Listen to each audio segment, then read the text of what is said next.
और मैं रेहान खान, आप देख रहे हैं एबी न्यूज एक्सप्रेस सच की बुलंद आवाज। देखिए, तलबाबाद में पूर्व विधायिका लूस खुर्शीद जिला कार्यालय नगला दीना फतेहगढ़ पहुंची। वहां पर कार्यकर्ताओं ने भव्य स्वागत किया। कार्यकर्ताओं में दिखा जोश। लूस खुर्शीद जिंदाबाद, सलमान खुर्शीद जिंदाबाद के नारे लगाए। तमाम दिग्गज नेता वहां रहे मौजूद। पूर्व विधायिका लूस खुर्शीद ने कार्यकर्ताओं के साथ एक अहम बैठक की। उस बाद मीडिया से बातचीत कर बजट पर चर्चा की। भाजपा पर बोला जोरदार हमला।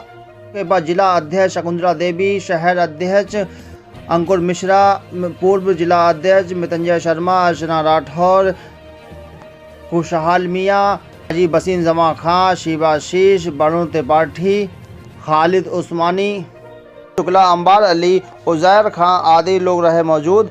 आइए सुनते हैं पूर्व विधायिका लूस खुर्शीद ने वक्फ बिल को लेकर भाजपा पर बोला जोरदार हमला। आप देख रहे हैं एबी न्यूज एक्सप्रेस सच की बुलंद आवाज़।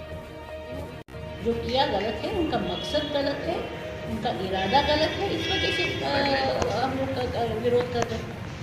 और क्योंकि ये मसला सुप्रीम कोर्ट में है तो हम लोग टिप्पणी ना करें तो बेहतर। ये सुप्रीम कोर्ट में है, इसमें सलमान साहब भी अपीयर कर रहे हैं और बहुत ज़ोरों से इसको सिर्फ सुप्रीम कोर्ट में नहीं, सड़कों पे भी हम लोग आ जाएंगे। आज वक्त पे है, कल पता नहीं और किस पे वार करेंगे। क्या चीज़ गलत लगी आपको? मैंने सच बताया, मैंने पूरा वक्त भी पढ़ा नहीं है, मगर इतना तो मुझे मालूम है कि अगर इतने लोग परेशान हैं तो कुछ तो गड़बड़ है, कुछ तो गलत है। क्या ज़रूरी था, क्या ज़रूरी था? और भाजपा कह रहे पसमानदा मुस्लिम तो खुश है। किस बात पे पसमानदा मुस्लिम खुश है और बाकी मुस्लिम? क्या फ़र्क है मुसलमानों में? वो फ़र्क कराना चाहते हैं,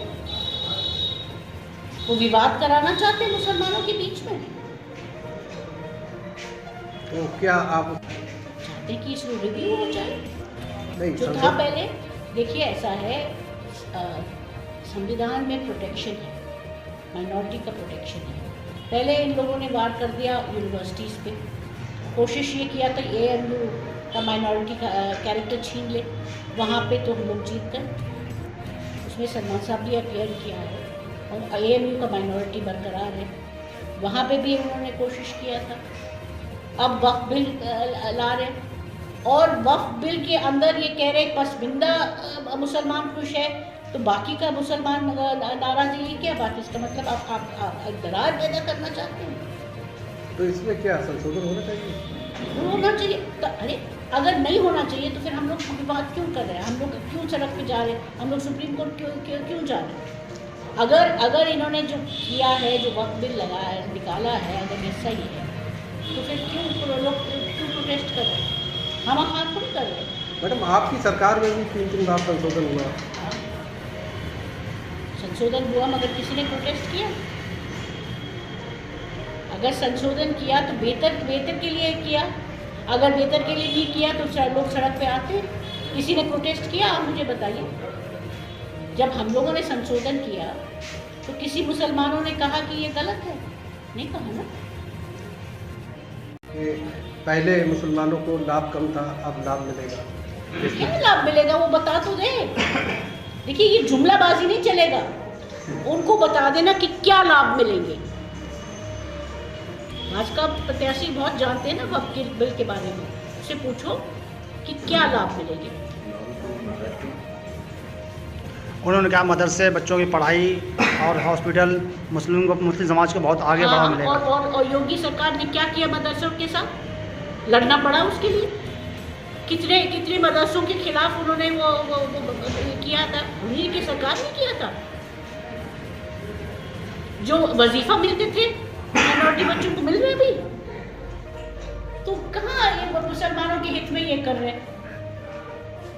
मैडम, जो असल देखिए, सबसे ज़्यादा अगर गरीबी से हटाना है किसी को तो शिक्षा बहुत ज़रूरी है, और वो सबसे पहले शिक्षा पे मार रहे। कहाँ क्या? मदरसे बोर्ड के साथ क्या किया हमारी सरकार ने? किया कि इनकी सरकार ने किया? लड़ना पड़ा सुप्रीम कोर्ट तक। क्या कहना क्या है इसके बारे में? क्या कहें? भाजपा नेता जो कह रहे हैं कि इससे फायदा है मुसलमानों को, उससे पूछो कि क्या फायदा है। तो क्या ये जुमलेबाजी है? मैं उनसे पूछना चाहते, मैं उल्टा उनसे पूछना चाहते, वो कह रहे फ़ायदा है, वो है ना, क्या फ़ायदा हुआ? वो मुझे बता दे कि क्या फ़ायदा हुआ, उसके बाद हम बहस करेंगे उनके साथ। पहले वो बता देंगे कि क्या फ़ायदा है। मैडम बिहार भाजपा नेता इतना सक्षम है कि पूरा एक्सप्रेस वे यहाँ से भाग गया, कुछ नहीं कर पाए, और बहुत फ़ायदा मुसलमानों के पहुँचा रहे। कहाँ थे वो जब मदरसों के बोर्ड का पूरा उन्होंने सब खत्म कर दिया? कहाँ थे जब वजीफा का सब खत्म कर दिया? मैडम बिहार में राहुल गांधी जी तेजस्वी यादव के साथ में गए हैं, मुलाकात करी है, तो क्या गठबंधन को लेके कुछ चर्चा चली कुछ? जाहिर है हम लोग अलायंस में है ना, तो जाहिर है कि उसी के लिए कहाँ होगा, हम लोग अलायंस में है। मैडम 27 के चुनाव को लेकर गठबंधन के बारे में क्या कहना चाहती हैं? देखिए, कांग्रेस पार्टी अगर गठबंधन करेंगे तो इज्जत का अगर गठबंधन है, देखिए ये मेरी निजी राय है, ये हमारे हाईकमान की राय नहीं है, जो हाईकमान जो कहे वो अलग बात है। मेरे निजी राय ये है कि अगर कोई गठबंधन करना चाहता है तो गठबंधन का कोई तो नियम होना चाहिए, कोई नियम होना चाहिए। गाली देने से तो आप गठबंधन नहीं कर सकते हैं। और जो यहाँ फर्रुखाबाद में जो दिखाई दे रहे हैं, मुझे तो लगता है हम लोग चाहे या ना चाहे, मुझे लगता है वो लोग नहीं चाहते हैं, क्योंकि अगर वो लोग चाहते हैं तो फिर ऐसे अजीब बात नहीं करना चाहिए। और अजीब बात क्या है आप लोग सब जानते हैं। लोगों ने हमसे पूछा कि दिल्ली में आप लोग क्यों खुश थे जब केजरीवाल हार गए। हम लोग केजरीवाल के हारने से खुश नहीं थे, हमारे कार्यकर्ता खुश थे कि उनको मौका मिला सड़क पर उतरने के लिए। अगर सारे सीट कोई और ले ले तो कार्यकर्ता तो घर बैठेंगे ना। 5 साल वो क्या है, हर एक थोड़ी इलेक्शन लड़ते हैं, 10,000 कार्यकर्ता एक ही लड़ते हैं, बाकी सब उतरते हैं इस मैदान में कांग्रेस पार्टी के लिए। और अगर टिकट ही कट जाए तो वो क्या करेंगे? तो इस वजह से कांग्रेस का कार्यकर्ता चाहते हैं कि हम लोग अकेले चलो रहे ताकि हमको मौका मिल जाए, हमारी पार्टी बरकरार रहे। मैडम पार्टी को क्या संदेश दिया आपने आज? पार्टी को ये संदेश दिया कि हमें भरोसा है, हम फर्रुखाबाद के बारे में बात करते हैं, जी करते हमें भरोसा है फर्रुखाबाद के लोगों को। भरोसा इसलिए कि हमेशा साथ दिया कठिन से कठिन परिस्थिति में, जब चारों तरफ कांग्रेस को मार मिला, यहाँ के फर्रुखाबाद के लोगों ने इज्जत दी। हार भी गया तो इज्जत से हार। तो इसलिए मेरा ये संदेश था कि सब एक साथ हो जाए। अगर कोई दिक्कत है आके अपने परिवार में आके बोलिए, सड़क पे जाके कहने से कोई फ़ायदा नहीं है।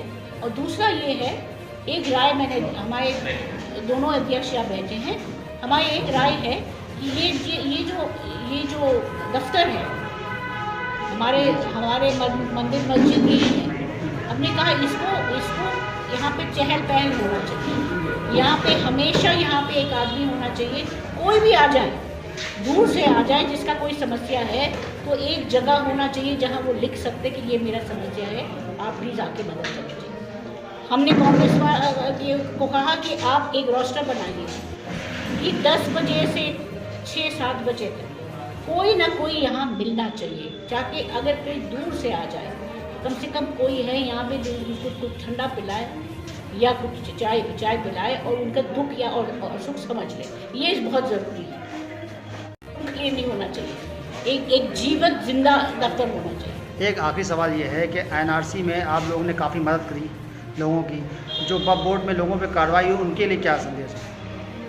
देखिए, वक्फ बोर्ड पे तो लोग अभी सुप्रीम कोर्ट में है ना जी, कई वकील है, कई कांग्रेस पार्टी के तरफ से भी केस फाइल किया है, सलमान साहब वकालत कर रहे हैं कई लोगों को, तो हम लोग सुप्रीम कोर्ट में है, ऐसे थोड़ी छोड़ेंगे।